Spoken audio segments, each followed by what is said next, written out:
The Rime of the Ancient Mariner, Part 3.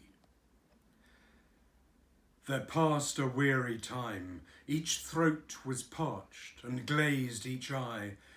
A weary time, a weary time, how glazed each weary eye, when looking westward I beheld a something in the sky. At first it seemed a little speck, and then it seemed a mist. It moved, and took at last a certain shape, I wist. A speck, a mist, a shape, I wist, and still it neared and neared. As if it dodged a water sprite, it plunged and tacked and veered. With throats unslaked, with black lips baked, we could nor laugh nor wail. Through utter drought, all dumb we stood. I bit my arm, I sucked the blood, and cried, "A sail! A sail!"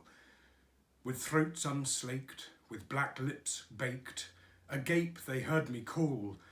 Gramercy, they for joy did grin, and all at once their breath drew in, as they were drinking all. "See, see," I cried, "she tacks no more, hither to work us weal.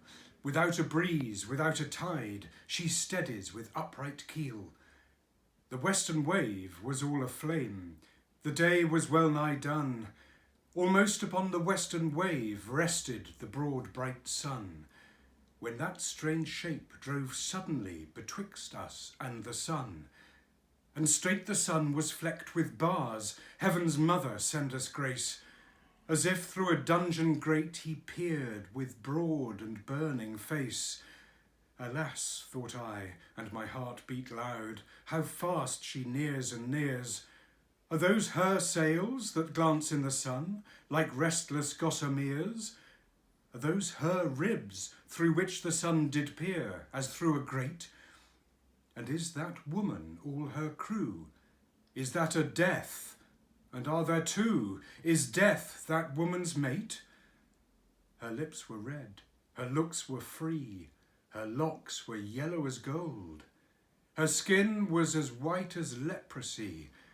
The nightmare life in death was she, who thicks man's blood with cold. The naked hulk alongside came, and the twain were casting dice. "The game is done, I've won," quoth she, and whistles thrice. The sun's rim dips, the stars rush out. At one stride comes the dark. With far-heard whisper o'er the sea, off shot the spectre bark. We listened and looked sideways up. Fear at my heart as at a cup my lifeblood seemed to sip. The stars were dim, and thick the night.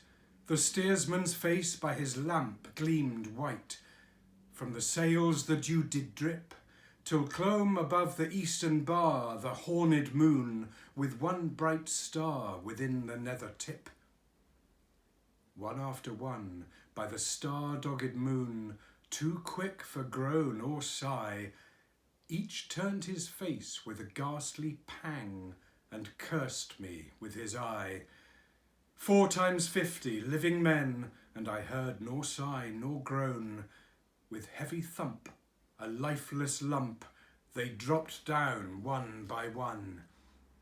The souls did from their bodies fly, they fled to bliss or woe, and every soul it passed me by, like the whiz of my crossbow.